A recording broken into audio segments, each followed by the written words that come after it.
Well, if you watched the last Just a Thought, and I think if you watch the next Just a Thought, I'm going to be right here. I have a couple thoughts that I want to share. Actually, I texted them to myself so I wouldn't forget them. And let me say this. I've talked about making content on Just a Thought a lot more than I ever planned on it. As a matter of fact, I have a giant post-it note in my garage where I have Just a Thought videos and I have my shorter videos, and I keep track. And I think around January 15th, at this point, you're watching this early February, I stopped writing them down, mostly because I felt like I was living in the Arctic and I just didn't want to do it. But what I wanted to do was I want to keep a, not an outline, but just to remind myself, no, you just talked about that 3 days ago. But as I sit here today, one of the things on my mind of making these types of videos, and I was just talking to a friend of mine about this the other day, is I've walked the road with some people who've lost people. I've lost people in my life. You've lost people in your life. I've done plenty of funerals in my life. And when someone passes away, you have like this lasting memory of them, or you have things that are these quirky nuances that you'll say, I'll never forget, he loved to fish. Or I did a funeral for a guy, all the family told me was he loved cats. It's hard to come up with a funeral for a cat lover. That's all I had.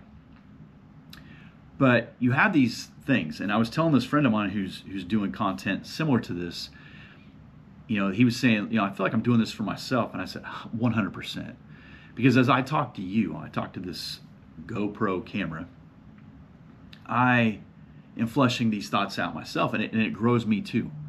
And you've heard me say it, I think everybody should do something like this if you got it in you. You use your phone and that's it. We're not preaching at people, we're just sharing a thought, and we're keeping people in on the conversation, and that's important. But another part of that behind the curtain is you're going to grow because you have to process and think through this stuff too.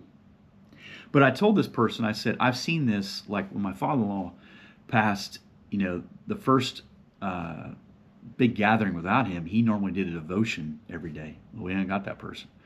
Now, we could do it, but I went to our church's YouTube and grabbed his communion meditations, and we played those for a number of days. And I told this person, I was like, there wasn't a dry in the place. I've seen people through the years have, somebody's, Bible, right? And it's all marked up. I got stuff in here, marked up stuff, whatever. I've seen people with journals. I love this size journal. Actually, you guys know this. I lay it flat. I can put it right inside my Bible. It fits almost perfect. I probably got 20 journals in the office. Maybe not that many. Yeah, probably. There's a couple more over there. There's nothing that deep or profound written in those journals. It's pretty much the date, what I'm reading, sometimes a prayer request, and I write where I'm reading it at home, Kentucky, wherever.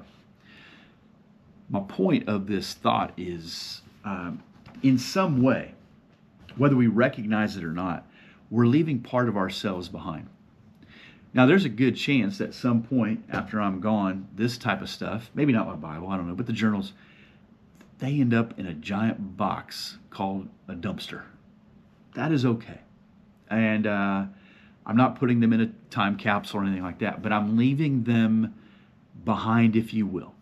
Maybe someday one of my grandkids will get these journals or Bibles or things that I'm writing in, or I don't know what the future holds when it comes to technology, but maybe they'll find a video of me talking to you. I don't know. But I've watched people who that's all they have left look at it from a completely different perspective. This is not necessarily about legacy, this video. I hope you understand that. This is more about continuing the conversation. We have the baton of faith that you see those in some of the pictures, the coffee with Christ pictures. There's names on a number of those batons because those are people we want to pass the baton of faith on to. When you leave that type of stuff behind, and I have some things like in my office, my house, whatever, it is in a lot of ways continuing that conversation, reminding that person of your impact. I'm not a person that believes you leave them a bunch of clutter. I don't think it's funny to have them have to clean out your house or your junk drawers or all the things that you collected through the years. I'm not talking about that. And I hope you understand that. What I'm talking about is leaving something that could again make an impact on them when you're not here. And there's no guarantee I make it to the office today.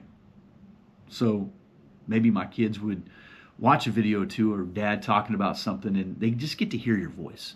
They get to see your personality quirks. We all got them. You don't know if you got personality quirks. Make some content like this. Every quirk of yours will drive you absolutely bonkers. So when I think about like journals, this is low-hanging fruit. And again, I'm not a great journaler. There's nothing deeply profound in here. Some days are better than others. There's notes on Zoom calls and things. Some of this wouldn't even make any sense. But have you ever seen somebody's handwriting and it brought you back to that person? You know, again, maybe a prayer request. I don't write a lot of prayer requests in here. Here's a heard Zoom call. You know, some days I write more than others. Today I haven't wrote a whole lot in there. But maybe they'll open one up. Maybe they won't. But if I don't do it, if I don't create this type of stuff, there'll be nothing. If I don't do this type of stuff, there will just be a junk drawer to clean out and sock drawer and, oh yeah, I found, you know, one of Dad's hats, or, you know, whatever it is, you know, his favorite cup or whatever. And I hope you hear this. I'm not attempting to be fatalistic. What I do like to do is think about the now and the next. I want to do some things now for the next. We do some things today to make tomorrow a little bit easier. I do some things now so that in the future I'll be grateful I did. Maybe you're like me. You spent a lot of years of your life never documenting anything, never writing anything down, never journaling, never, you know, I don't know. Just a thought. Now, one more thought, 2 thoughts in one video. I've done that with some things in my life. I have some things that I've purchased through the years and stuff. And I've done it with the end in mind that these are things that I'll leave for my kids. Maybe I'll get the opportunity to designate who gets what. Maybe I won't. Maybe it'll be like, you know, Jacob, and you get to put a blessing on each kid. Maybe it won't. Maybe it'll be like Enoch. He walked with the Lord and then he was no more. But either way, there'll come a point where you and I will leave this earth, and these are easy things that we could leave for people. And maybe it's not your kids. Maybe it's someone else who's going to clean out your stuff. I don't know. It's pretty neat to go somewhere and see someone's journal, or, you know, see what they were. I mean, it just brings you in on their story. So, hey, just a thought. I'll talk to you later.